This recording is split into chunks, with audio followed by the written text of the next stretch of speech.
Number 5 on this list is the exorcism of Dan Abu Dhani. Dan was a young adult living in Malaysia who ran a local business that he inherited from his father. He sold textiles and did okay for himself, certainly not getting rich, but also not being dirt poor either. For reasons unbeknownst to him, Dan started to notice some strange ongoings at his store. He had been running it for roughly a year, and all of a sudden, strange things started to happen. The lights, which were brand new, would flicker uncontrollably and then just as quickly stop as if nothing happened. The register would sometimes just open without warning, as if some ghost thief was trying to rob Dan. A harsh wind would blow his textiles when there was no window or door open for wind to blow through. Dan was never somebody to believe in the paranormal or anything like that, but his late father was, and he remembered him telling him a legend of a family who was killed on this area of land prior to them erecting their textile company. After some months of these ongoings, he finally decided to get in contact with somebody who knew something about the supernatural, and they recommended getting an exorcism done. Dan was reluctant at first, but finally caved and had an exorcist brought in to see if they could do anything. After examining the space, the exorcist insisted that not only a ritual be performed on the storefront, but also one be performed on Dan to make sure that no demon was clinging on to anything in the space. If Dan was going to go down this route, then he had better do what they tell him, so he agreed. He was strapped down to a chair in the back of the store, and the exorcist began performing their ritual. At first nothing happened, but then the wind started to pick up, the lights started to flicker, and the register began operating as if it had a mind of its own. A deep shadow filled the room, and even though the lights were on, it felt like darkness was overpowering them. The exorcist was chanting his ritual as loudly as he could at this point, trying with all of his ability to exorcise whatever was occupying the space. Just as it felt like he might be making progress, a deep voice boomed throughout the space and said, "Leave my home." Just as that finished, a pair of scissors that was lying on one of Dan's workbenches flew from where it was and pierced the exorcist directly in his neck. He fell to the ground and life slowly left his body, with Dan strapped to the chair, unable to help him. Dan was found in his store 2 days later by a neighbor, extremely dehydrated and close to death. He told the police what I told you, but they didn't believe him, and he went to jail for murder. A really sad story of a young guy who just happened to own the wrong store at the wrong time. Number 4 on this list is the most famous case from the notable exorcist, Father Vincenzo Taraborelli. Father Vincenzo Taraborelli is one of the most known exorcists in the world. He's stationed in Rome and well into his 80s at this point. The Catholic Church has been attempting to find a successor for his role, but no priest wants to take on the deep mental strain that it will cause them. Now, it's said that Father Vincenzo Taraborelli will see up to 30 people in one day. He often urges someone who intends to become an exorcist to regularly see a psychologist, as the job is incredibly draining. The exorcism that we're going to look at from him today is one case that has actually spanned over 13 years. The woman was deeply possessed, and it took over a decade for Father Vincenzo to eventually oust the demon. He spoke about the ongoings of these exorcisms in an interview back in 2016, and he will do a far better job explaining the situation than me. So I quote, "Another man who was a Satanist wanted her. She refused, so this man told her, 'You'll pay for this.' He cast so-called spells to attract her to him twice a week. Then they came to me in this room. I started to pray, and she went into a trance. She would blurt out insults, blasphemies. I quickly understood she was possessed. As the rite continued, she started feeling worse and worse. So when I told the devil, 'In the name of Jesus, I order you to go away,' she started to vomit little metal pins, 5 at a time. Aside from pins, she would also vomit hair braids, little stones, pieces of wood. It sounds like something from another world, right? Instead, it's something from this world." End quote. That last sentence really gets to me. It sounds like something from another world, but instead it's something from this world. And that's exactly what I thought when I first heard this story. How on earth is it possibly real for someone to vomit up little stones or pieces of wood? Frankly, I would be petrified if I saw someone doing that, and I completely understand why Father Vincenzo recommends seeing a psychologist before you take on this role. In third place, we have John Jenkin, who also happens to be the most recent case on this list. In the summer of 2013, 25-year-old John from Cumbria, England, expressed fears that he would kill his mother. If it was just a fear, you can't relate some days. Well, in his deranged state, he approached a random van driver, put his hands in the air in a surrender motion, and cried out, "I am armed, but it's not in my hands." Desperate to avoid committing such an atrocity, John tried to end his life by downing a cocktail of whiskey, painkillers, LSD, and attempting to end himself in a river. He was discovered later that day, unstable, and smeared with his own red fluid after self-inflicting. After these events, John was admitted to a psychiatric hospital, where staff judged him as low risk and released him. I'm no expert, but I'd hate to see high risk if that's considered, minimal? Later that evening, he confessed to a group of friends that he was possessed by demons, stating, "I am the devil, I need to confess." He said his mother had become aggressive and controlling after the events of that day. And that same night, his sister Katie had confided in one of her own friends that she was really worried about her brother, saying that he didn't seem like her brother and he didn't look like her brother anymore. The next morning, after a brutal argument with his mother and sister, he went downstairs and hit his mother with lots of blows to her head with a sharp end of an axe, and when his sister came downstairs, he attacked her as well to stop her from screaming. I guess the sister was sadly right to be worried. Now, after the killings, John was found stark naked, crouched behind a bench, acting erratically. When a police officer asked him if he had taken anything, he simply replied, "Lives." A court has since sentenced him to a minimum of only 12 years in prison. In second place, time to meet Michael Taylor. In the 1970s, Michael Taylor was largely an ordinary figure in the town of Ossett, Yorkshire. He, his wife Christine, their 5 children, and their pet poodle lived peaceful and happy lives. And now to, pop that Stepford Wives bubble. In 1974, Christine stated to a Christian fellowship group to which they both belonged that his relationship with the leader of the group, Marie Robinson, was carnal in nature. Michael admitted that he felt evil within him and eventually attacked Marie verbally, who screamed back at him. Marie stated that his eyes changed to something bestial and that he began to speak in tongues. Michael had no memory of the event, something all too common in cases of possession. During the next meeting, he received an absolution, but his behavior continued to become more erratic. As a result, the local vicar called in other ministers experienced in deliverance in preparation to cast out the demons residing within the man. The exorcism, which occurred between the 5th and the 6th of October 1974 at St. Thomas's Church in Gobber, was led by Father Peter Vincent, the Anglican priest of St. Thomas's, and was aided by a Methodist clergyman, the Reverend Raymond Smith. Over the next 8 hours, Michael would repeatedly have crucifixes stuffed inside of his mouth while being doused with holy water.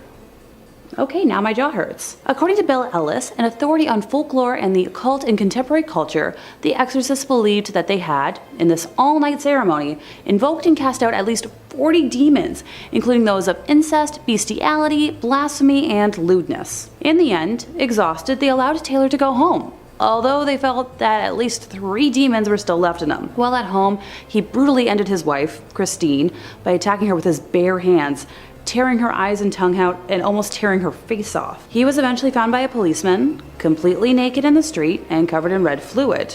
At his trial in March, he was acquitted on the grounds of insanity. He was sent to Broadmoor Hospital for 2 years, then spent another 2 years in a secure ward in Bradford before being released. I'm seeing some repeating factors here, are you? Finally, in first place, we have Arne Johnson, otherwise known as the Devil Made Me Do It. Now, before I talk about his exact crime, we have to explain how he came to be possessed. Satan originally possessed David Glatzel, the 11-year-old brother of his fiancée, who was living with the couple. Strange happenings first began in the summer, when young David would jolt awake in the middle of the night, sobbing in fear after being visited by a hideous creature that he described as a man with big black eyes, a thin face with animal features, jagged teeth, pointed ears, horns, and hooves. The beastly apparition had issued a warning. Beware. Very quickly, the visions amplified, with David's beast now haunting him during the daytime. Each time the child experienced a visitation, deep scratches would appear on the front door of the family's home, and red marks would appear on David's body. Thankfully, everyone in the household believed his claims. According to his sister Debbie, it was out of character for him to lie, describing that he never liked anything spooky, not even scary comic books. Becoming increasingly worried for young David, a priest was summoned to bless the house, but that accomplished a big fat nada. The possession had escalated to such heights that the family were now taking shifts to monitor him during the night. Eventually, the involvement of paranormal investigators, some of my favorite people to discuss on this channel, Ed and Lorraine Warren, was begged for, and luckily for the family, they were available. With her strong powers of clairvoyance, Lorraine described encountering a black misty form during her first meeting with David, knowing immediately she and Ed were dealing with something of a negative nature.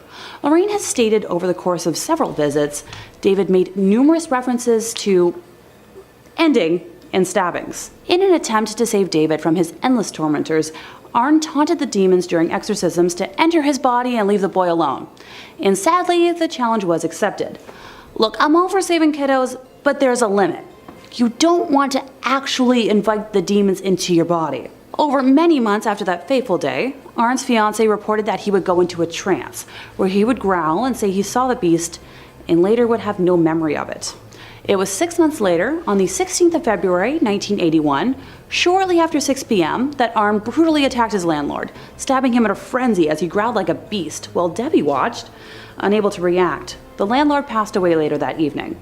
At his trial, Arne pleaded not guilty to the ending charge, with his defense being the demonic entity which inhibited his body had caused him to do it. Number 5 on this list is the exorcism of Kennedy Ife. Kennedy Ife was a 26-year-old man who reportedly became possessed by a demon. It started when he got an unexplained pain in his throat and then began to act very strange. He complained that there was a python inside of him and it forced him to bite his own father. He even threatened to cut off his own before his family strapped him to his bed and tied him down. His brother later said to the police that it's clear that this thing was in him what we believed was a demon because it was not natural. It was clearly trying to kill him. Kennedy did sadly die, however it wasn't at the hands of a demon, but actually by his own family. Kennedy had been tied to his bed for 3 days before his brother called for medical help. He was extremely dehydrated and developed breathing problems as he was lying there. When the paramedics got there, they pronounced him dead at the scene. The family had attempted to exorcise this demon out of Kennedy through prayer and extensive force. Kennedy's body had been battered through this exorcism as the family attempted to cure his soul. They were eventually all charged with manslaughter, however the jury found them not guilty in court and they were set free. Personally, I can't even imagine how brutal it would have been to be strapped to a bed for 3 days straight,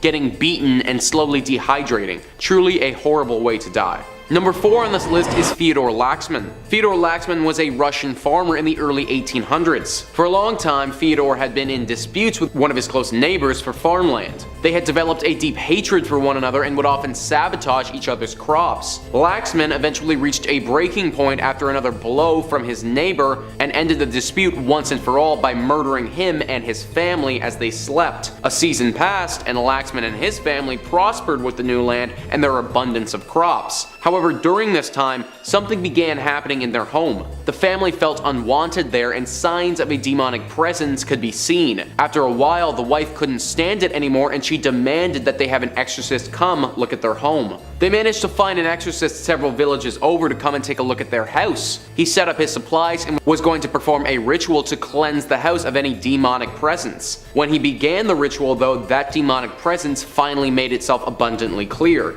A shadow figure erupted from the wall and forced itself into Theodore's body. It looked like a ghost had immediately entered his soul and taken all control of his actions. Theodore's eyes went immediately bloodshot and he turned to his shocked wife and said the words, "You take from me, I take from you." Then he reached out his hands and before the exorcist could stop him, strangled his own wife in front of his children, killing her where she stood. Right as her body fell to the floor, his did as well, devoid of life. A minute later, he started to slowly rouse himself and after seeing what he had done, broke into a deep sob. He knew that the ghost of his dead neighbor had haunted them and now Theodore was forced to live with the fact that he killed his own wife with his bare hands. Coming in at number 3, we have Michael Taylor.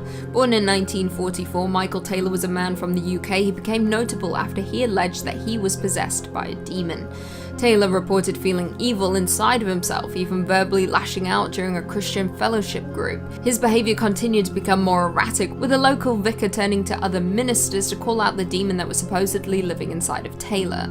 An exorcism took place between October 5th to 6th, with the ministers believing that after an all-night session they had cast the demons out of Taylor. However, they did state that 3 remained: insanity, murder, and violence. However, Taylor was allowed to go home. When he did return home though, he brutally murdered his wife, and he was found by local police naked in the street and covered in his own blood. At his trial, Taylor was acquitted on grounds of insanity and was sent to Broadmoor Hospital for 2 years before being sent to a secure ward in Bradford, before ultimately being released. Jumping forward to 2005, Taylor was once again in the news after touching someone inappropriately, resulting in him once again being ordered in psychiatric treatment. He seems less like the devil and more like a deranged human being who should not be allowed to live among society, in my opinion, that is. Coming in at number 2, we have Annelise Michelle. Annelise, often referred to simply as Anna, was a German woman who was said to have undergone roughly 67 Catholic exorcisms during the year prior to her death.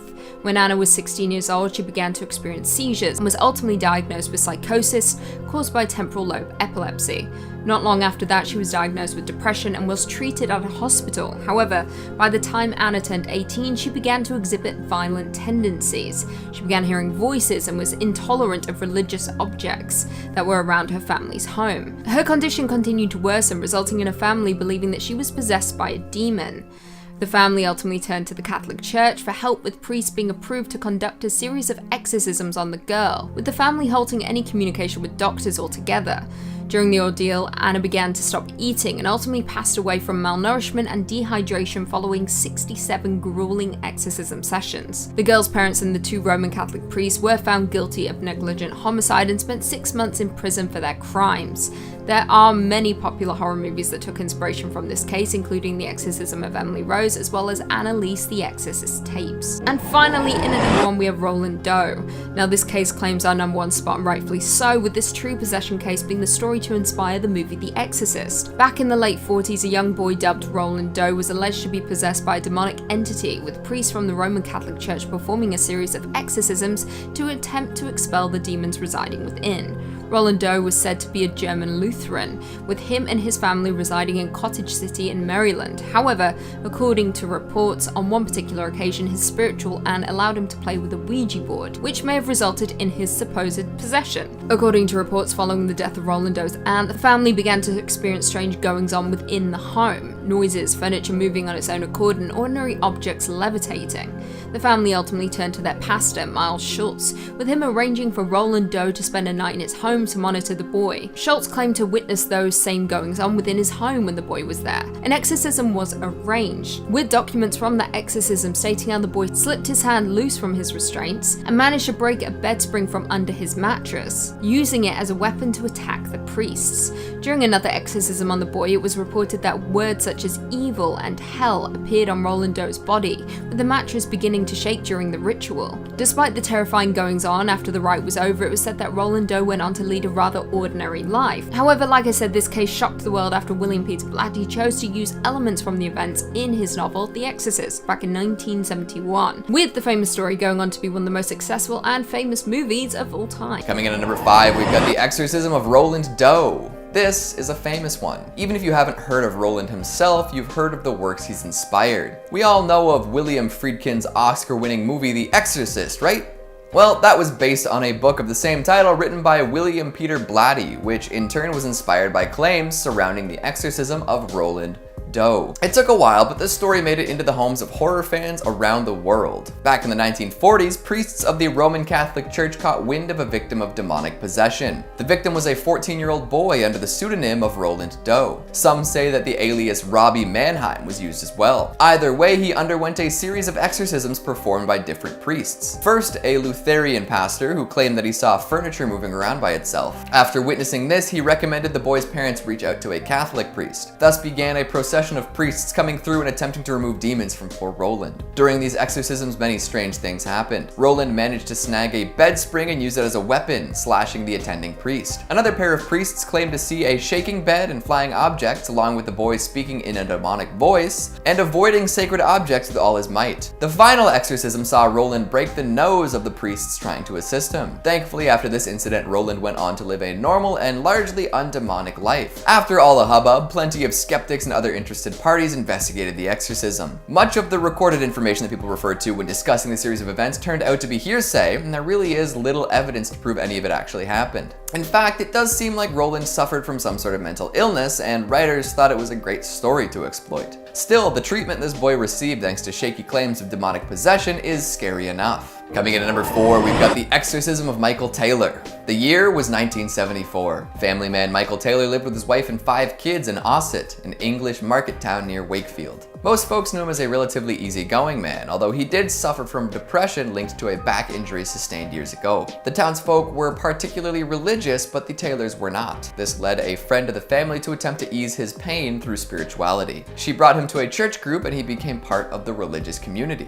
Leading this group was a 21-year-old pastor by the name of Mary Robinson. As Michael spent more time with the fellowship, his wife, Christine, grew suspicious. Michael and Mary started spending lots of time together, engaging in activities like staying up all night and making the sign of the cross at each other to ward off evil. In fact, Michael's personality changed entirely. He adopted very strange beliefs and was bad-tempered around the house. Christine decided she'd had enough. She called him out in front of a large gathering of people, causing him to lash out. All in attendance claimed that something came over him as he screamed in tongues and flailed about. Eventually, he was restrained by a group of people and everyone decided it would be best if an exorcism was performed. 2 ministers were brought to Ossett to go through with it, and it ended up lasting overnight. Michael screamed and flailed and scratched and bit the whole time, prompting the ministers to tie him to the floor. They claimed that over 40 demons had possessed Michael and they weren't going to leave easily. In fact, the priests succumbed to exhaustion at 8 a.m. the next morning. They told Michael and Christine to head home and rest up for the final part of the exorcism, which in hindsight was a bad call. Now, whether or not demons actually infested Michael can never be proven, but what he did next definitely can be. A couple of hours after being sent home, Michael was found covered in blood. He had killed Christine as well as their pet dog. The entire living room was covered in blood and Christine's face had been ripped off. Michael had succumbed to something terrible and murdered his wife after his awful exorcism. Something tells me the church's intervention might not have helped poor Mike, and it definitely didn't help Christine.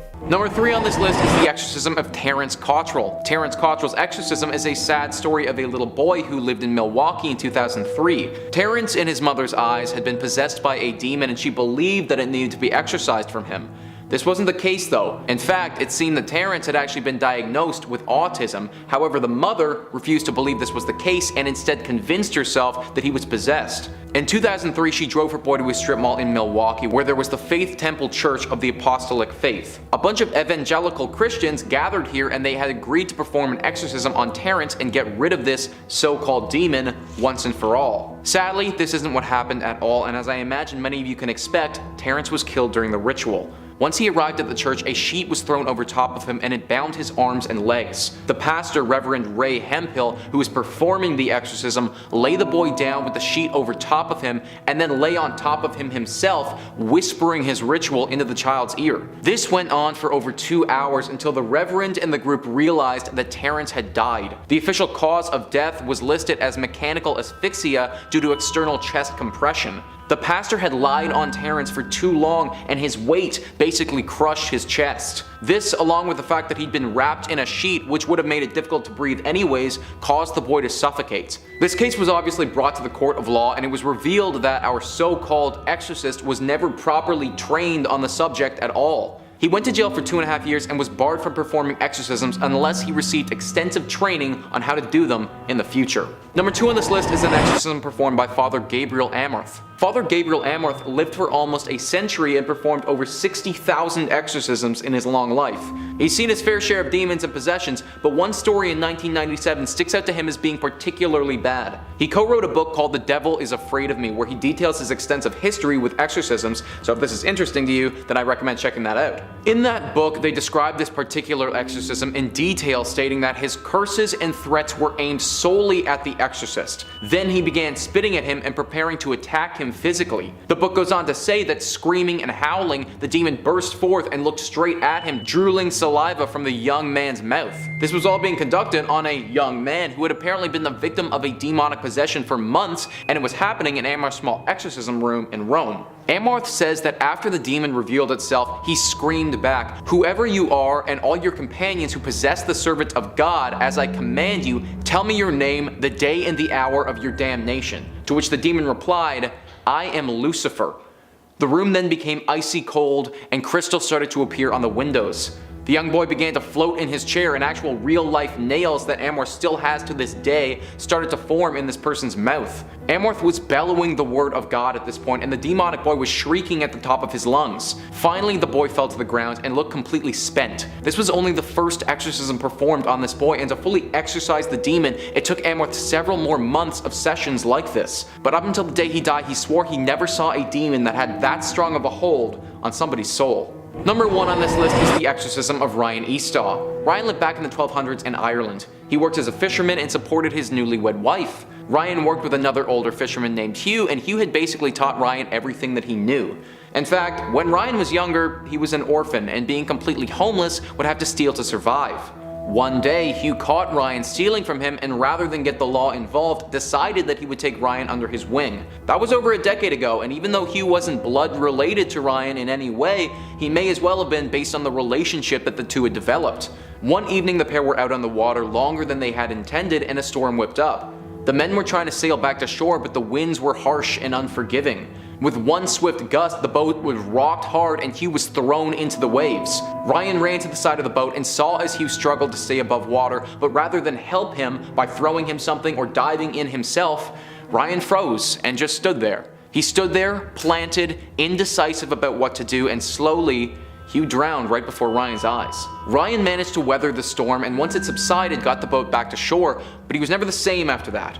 His mood grew dark, his outlook on life was gloomy, and his temper would often rage. His wife, who was now pregnant with his child, feared the worst, believing that Ryan may have become possessed with a demon. Without Ryan's knowledge, she got in contact with an exorcist and had him wait at their home for when her husband would get back. He came home late the night that the exorcist was there, and it was clear that he'd been drinking. He found his wife sitting there with the man, and upon hearing her explanation of the scenario, grew furious. The exorcist saw this deep anger and took it to mean that the demon was coming out and possessing Ryan. As Ryan's anger grew, the exorcist pulled out his cross and started chanting some deep incantation to keep the demon at bay. He barely got through the first few lines though, when Ryan grabbed a nearby bottle and struck the exorcist across the head. The man hit the ground and blood pooled from that large indent that was now sliced across his forehead. He was dead, and Ryan had murdered him. Immediately the fury was replaced with regret, and Ryan dropped to his knees. Sadly, it was too late though. The deed was done, and he was sentenced to death shortly afterwards. Whether Ryan was actually possessed by a demon or not, that's unknown. I personally think the only demons that he was ever possessed with are the demons that he imposed onto himself for never acting when his father figure, Hugh, drowned in front of his eyes. In 5th place, we have the case of Annelise Michelle. She grew up practicing Christianity in Bavaria, West Germany in the 1960s, where she attended Mass twice a week.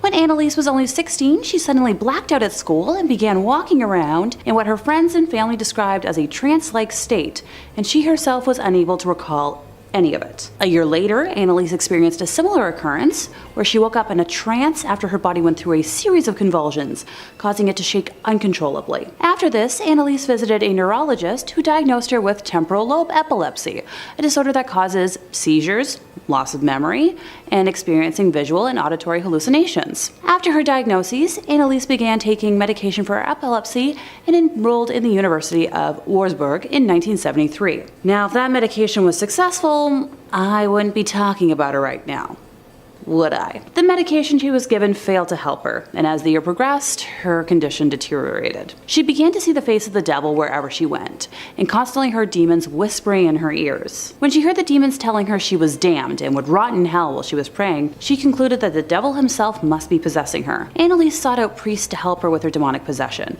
but all the clergy she approached rejected her requests, saying that she should seek medical help and that they would need the permission of a bishop to do anything. Now at this point, Annelise's state had become extreme. With the knowledge that she was possessed consuming her, she constantly ripped the clothes off her body, compulsively performed up to 400 squats a day, crawled under a table, and barked like a dog for 2 days. Hey, who needs a gym, right? She also ate spiders and coal, bit the head off a dead bird, and licked her own fluids from the floor. Oh, I'm not queasy, why do you ask? Finally, she and her mother found a priest, Ernst Alt, who believed in her possession, stating that she didn't look like an epileptic. If I'm taking this with a grain of salt, I'd like to know what his definition of an epileptic looks like. Annelise wrote to Ernst, "I am nothing, everything about me is vanity.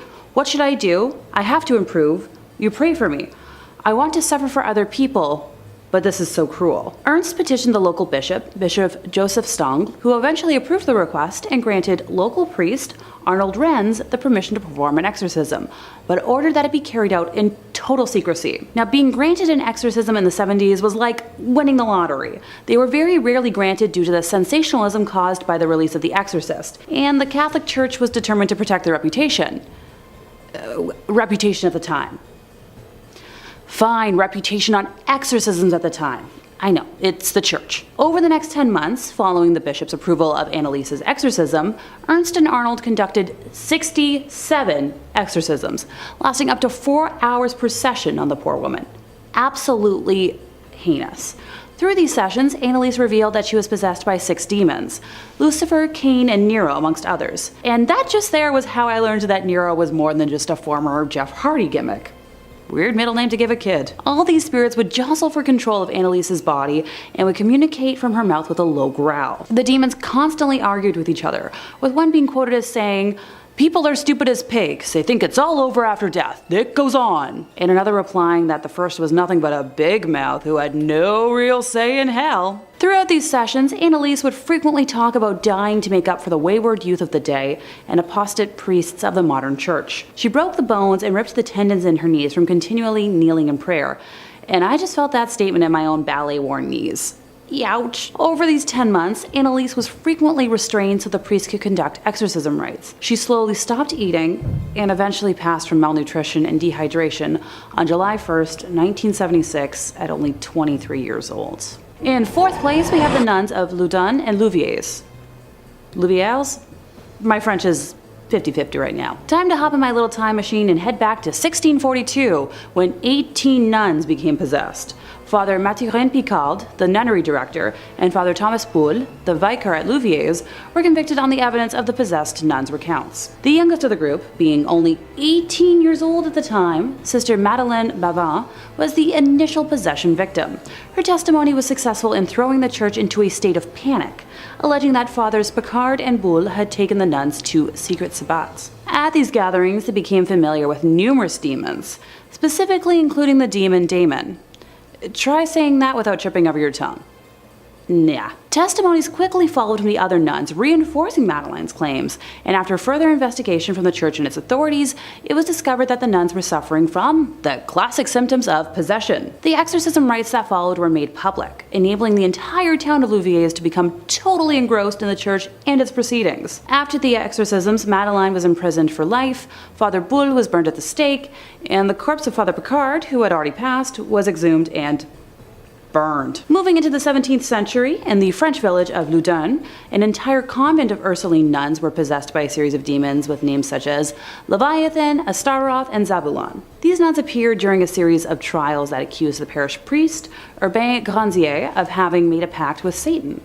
Photos of the signed pact still exist, with autographs from the devil and the previous mentioned demons possessing the nuns. In a series of public trials and exorcisms, these nuns barked, screamed, convulsed, and spoke in devil language. These sights led to a public hysteria that ultimately ended in Urbain being burnt at the stake. The events of the Loudun possessions were turned into a book by Aldous Huxley called The Devils of Loudun in 1952, which was then adapted as the 1971 film The Devils. Anyone want to have a movie night? Number 3.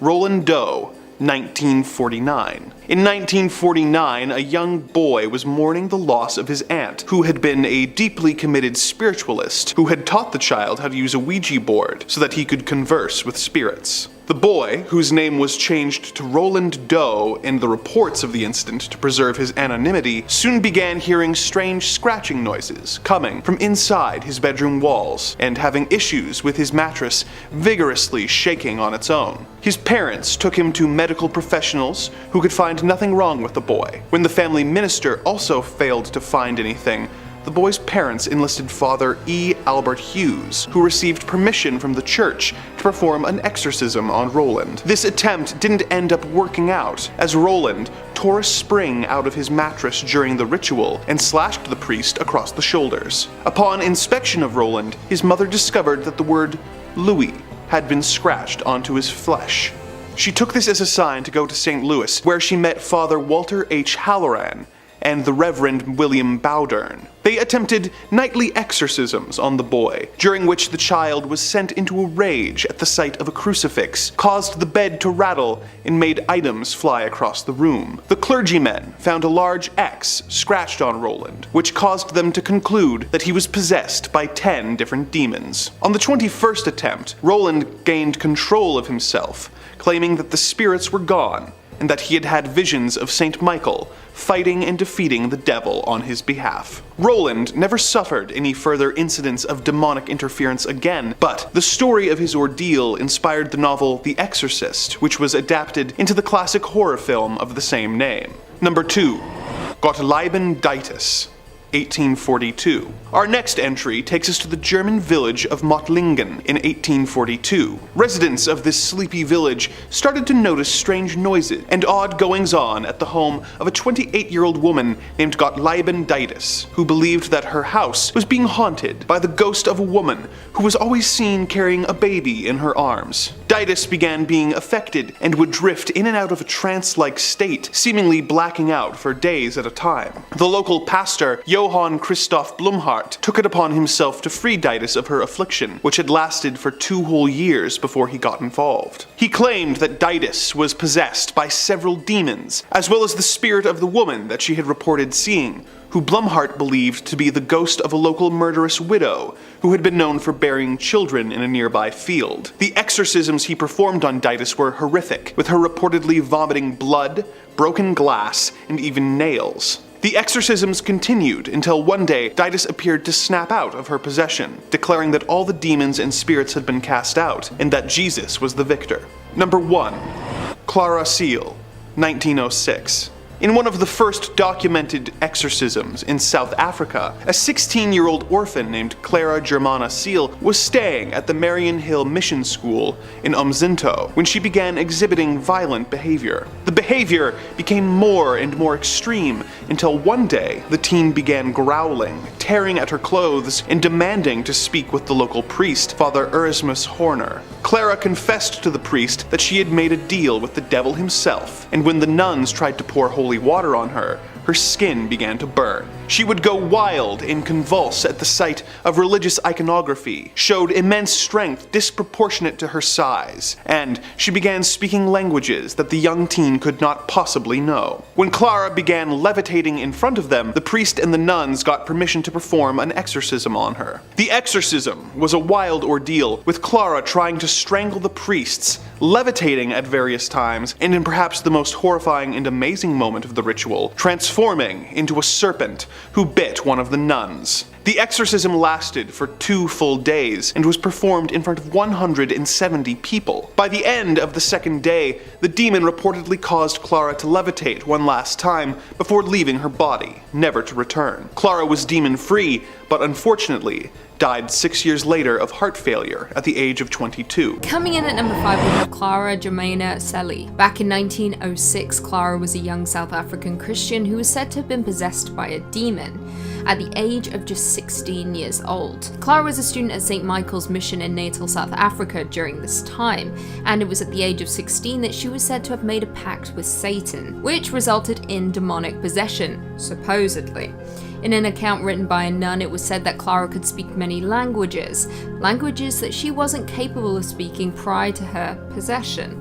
She was also reported to exhibit clairvoyance, with her revealing secrets and transgressions of people she had never met. It was also reported that Clara could not be in the presence of holy or blessed objects, a classic sign of possession, and when she was, she would seem to exhibit extraordinary strength and ferocity. A nun even stated that Clara would make peculiar sounds, stating, I quote, "No animal ever made such sounds, neither the lions of East Africa nor the angry bulls. At times it sounded like a veritable herd of wild beasts, orchestrated by Satan, and formed a hellish choir." 2 priests went on to perform an exorcism on Clara, with it lasting approximately 2 days. During the exorcism, it was said that Clara knocked the Bible out of the priest's hands and even attempted to choke him. By the end of those 2 days, it was said that the demon was expelled from the girl and that she was healed. Happy days. Before we jump into number 4, be sure to give this video a big thumbs up. It really helps us out a lot in the YouTube algorithm. Coming in at number 4, we have Anna Eklund. Anna Eklund is actually a pseudonym for Emma Schmidt, a woman who was allegedly possessed by a demon, with exorcisms occurring over several decades, resulting in one extensive exorcism that took place between August 18th to December 23rd of 1928. Schmidt was born in Switzerland and was raised in a Catholic household in Wisconsin, and on June 18th of 1912, she underwent her first exorcism. After exhibiting signs of possession, including revulsion of holy objects, disturbed thoughts, and inability to enter churches. Now, despite the first exorcism taking place, it appeared to be unsuccessful, with the second exorcism being performed in 1928, with Eklund being moved to a convent after once again exhibiting strange symptoms, including fits of rage and the inability to be near blessed objects. The second exorcism was reported to be incredibly violent, with Eklund even levitating and howling during it.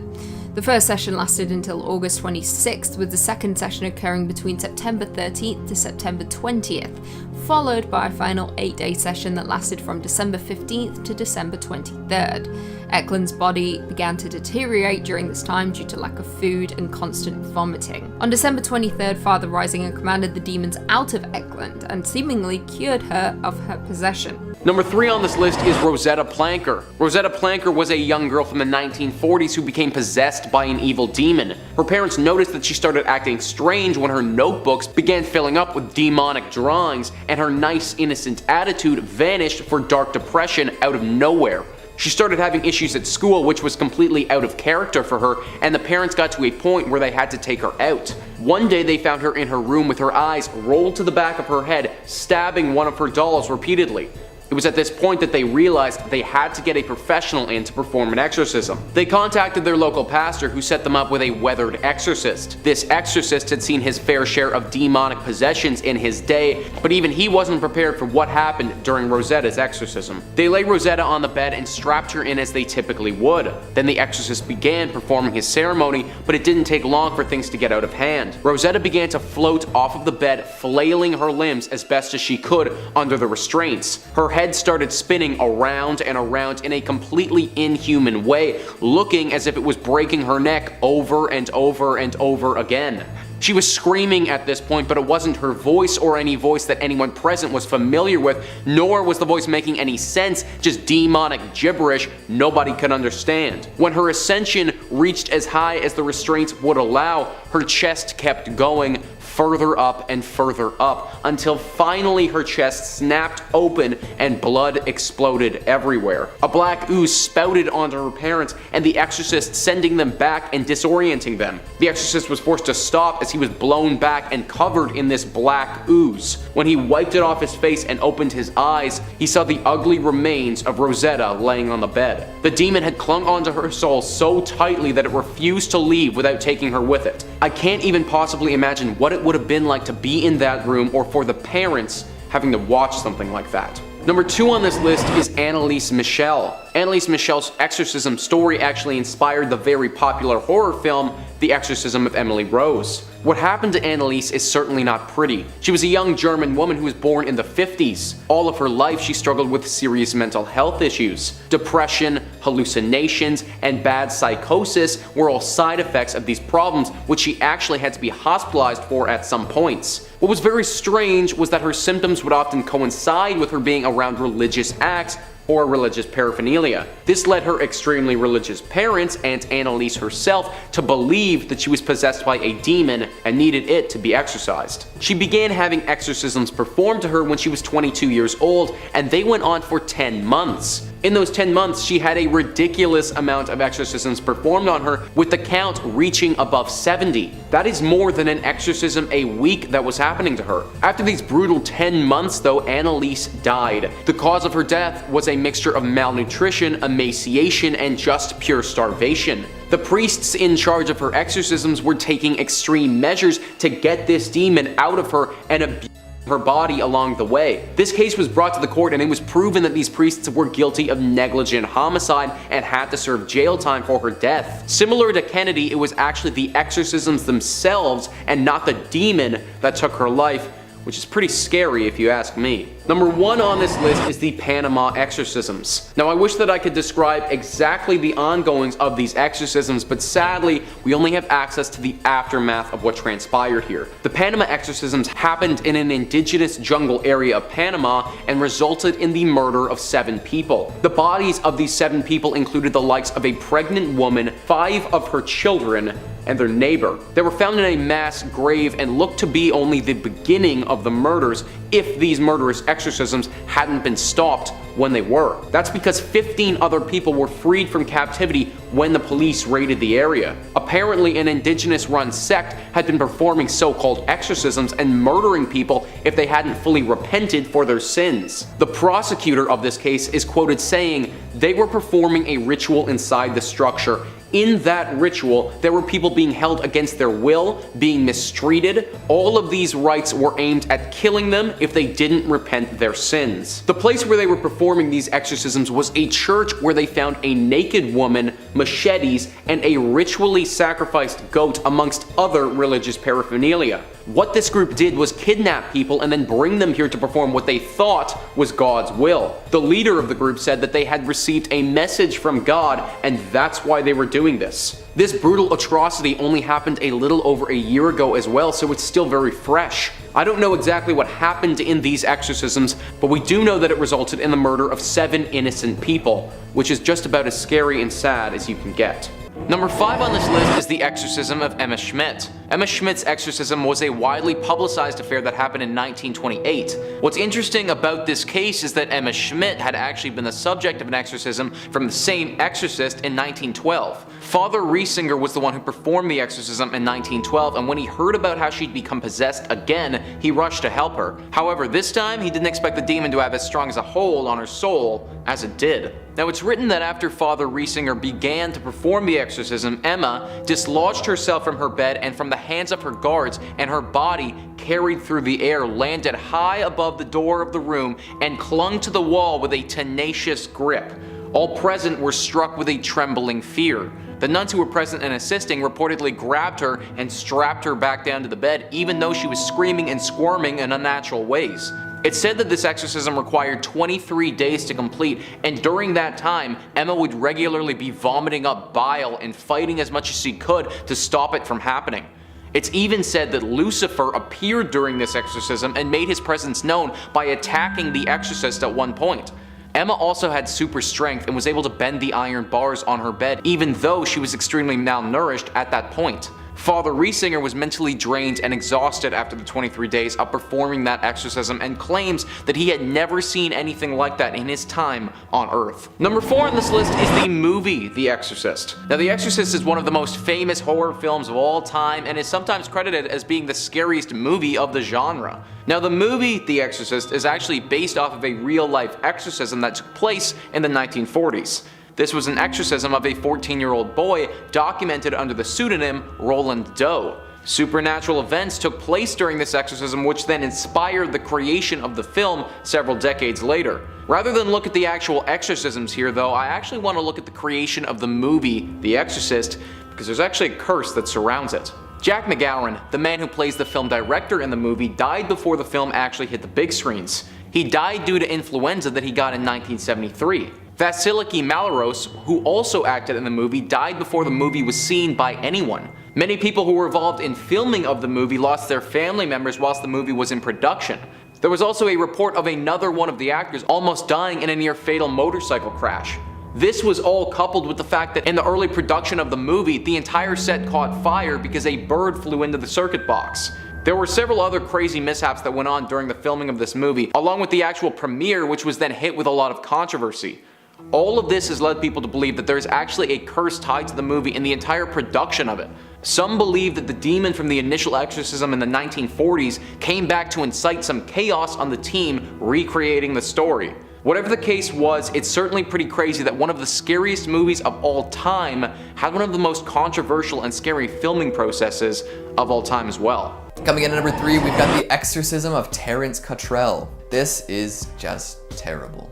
In 2003, a young boy named Terence Cottrell was brought to a church by his mother. There was to be a prayer service for the young lad at the strip mall-based place of worship. Terence had autism, which his mother had decided was caused by evil spirits. The prayer service was intended to drive these spirits out of Terence's body and cure him of his condition. But it wasn't just prayer that these folks employed. Members of the congregation were to sit on Terence's limbs in order to ensure he stayed still, while the pastor, Ray Hemphill, sat on his chest and whispered to the demons. This went on for hours as Terence struggled, but eventually he gave in and suffocated. In the investigation that followed, it was discovered that Ray Hemphill had never received any formal religious training and was actually ordained by his brother.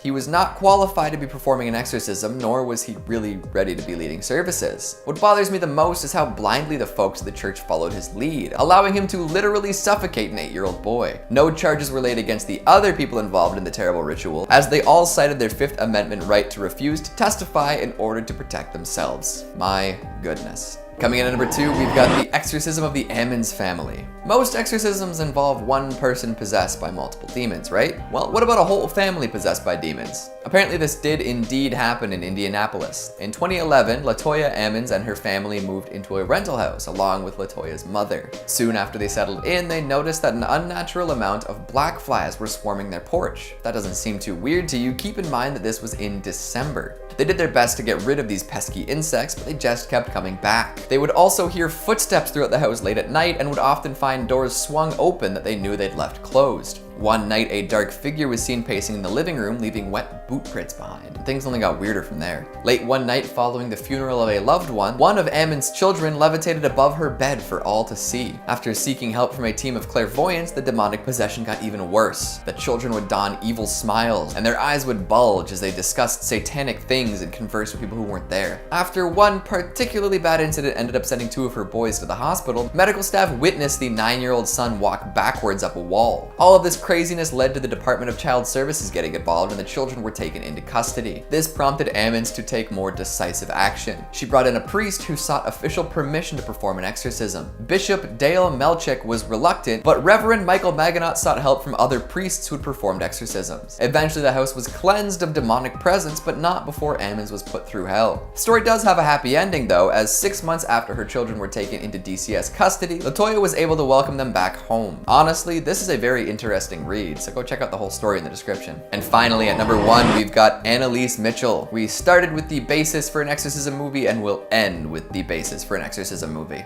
Annelise's story was eventually turned into The Exorcism of Emily Rose. Originally, it was a tale from Germany. When Annelise was 16, she was diagnosed with psychosis caused by temporal lobe epilepsy. However, being a devout churchgoer, she and her family were convinced that she was possessed by a demon. They did try to help her condition using medications, but after 5 years with no improvement, they were desperate for results. The family appealed to the Catholic Church, which reluctantly sent 2 priests to attempt to exorcise the young woman. When the exorcisms began, the parents stopped consulting doctors. These events, in conjunction with each other, led to the untimely death of Annelise. 67 exorcism sessions were performed, during which Annelise refused food and water. She succumbed to malnourishment and dehydration. Her parents, as well as the priests, were found guilty of negligent homicide for their actions. My word. Number 5. Amy Stomatis, 2006.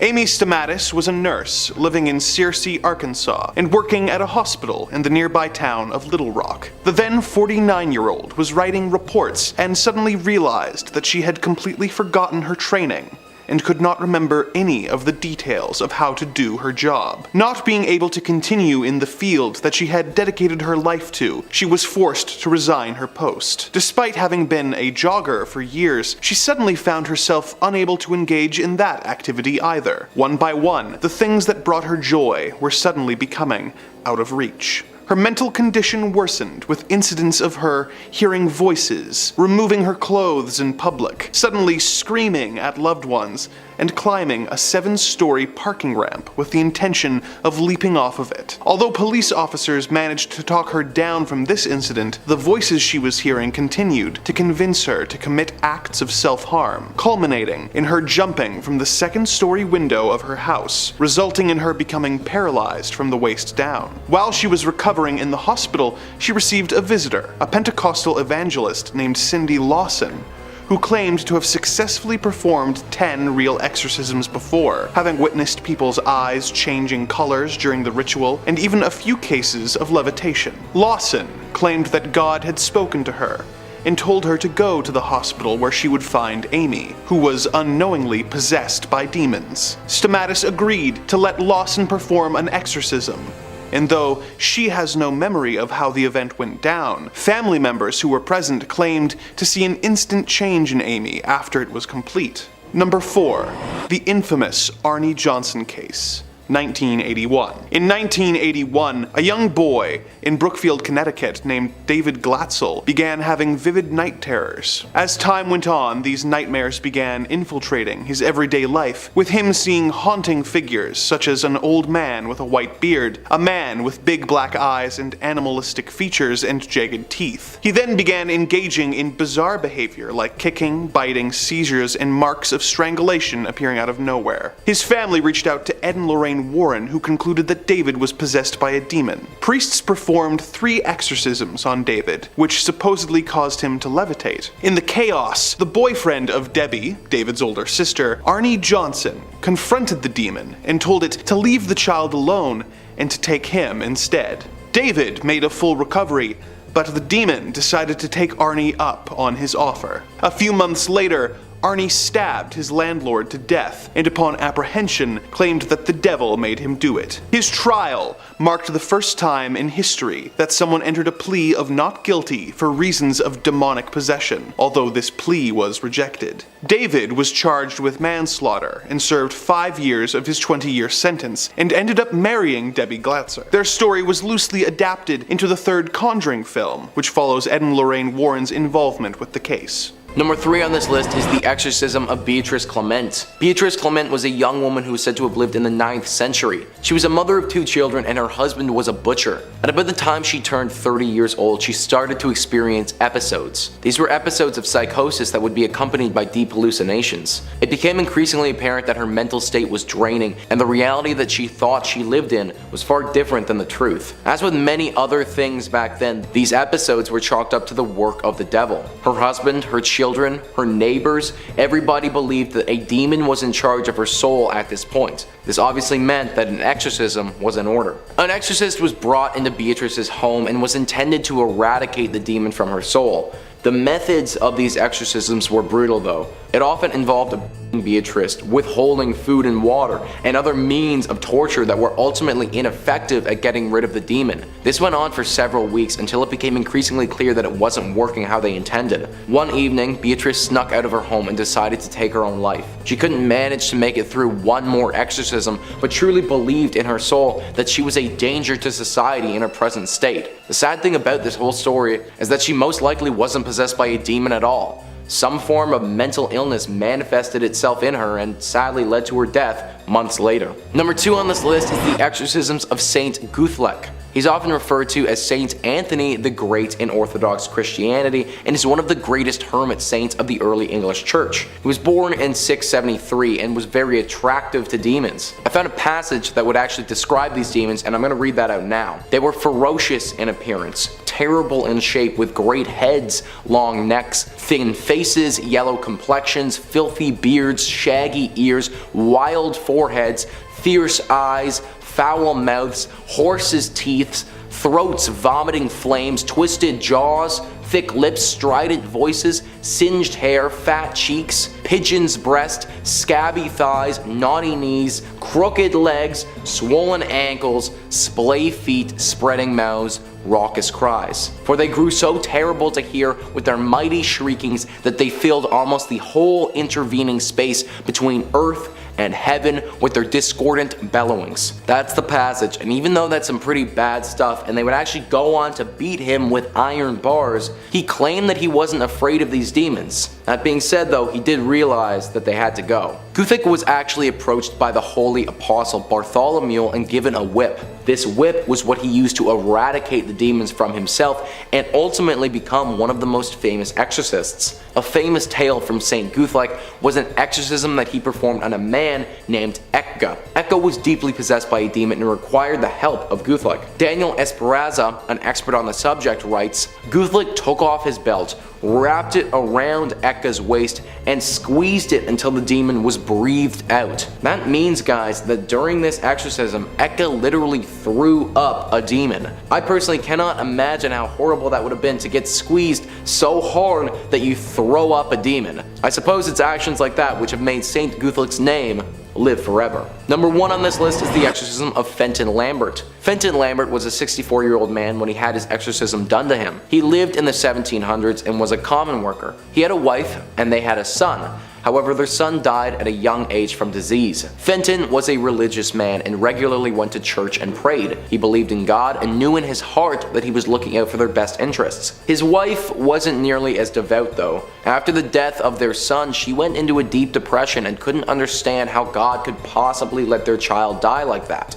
Fenton tried to convince her that she needed to remain faithful, but knew that she never fully bought into that way of life again. One thing he wasn't aware of though, was how far she'd went in the other direction. One evening he woke up to find his wife staring over top of him. He was laying on the bed and he was tied down so that he couldn't move. He squirmed and tried to protest, but his wife wasn't having any of it. He could see that by the look in her eyes she was clearly not connected to reality anymore. She started to chant some demonic ritual of some kind, words that Fenton had never heard come from her mouth before. Then his wife procured a knife and brought it to Fenton's chest. She continued her chant and then began cutting into him, not deep enough to kill, but enough to cause a serious laceration. Fenton was squirming as much as he could and through his struggling got his left hand free. He hit his wife to the ground and quickly freed his other hand before she could get back to him. Recovered from the hit, she jumped on him and tried to get him back into his restraints. The pair tussled until Fenton once again threw her to the ground where she stumbled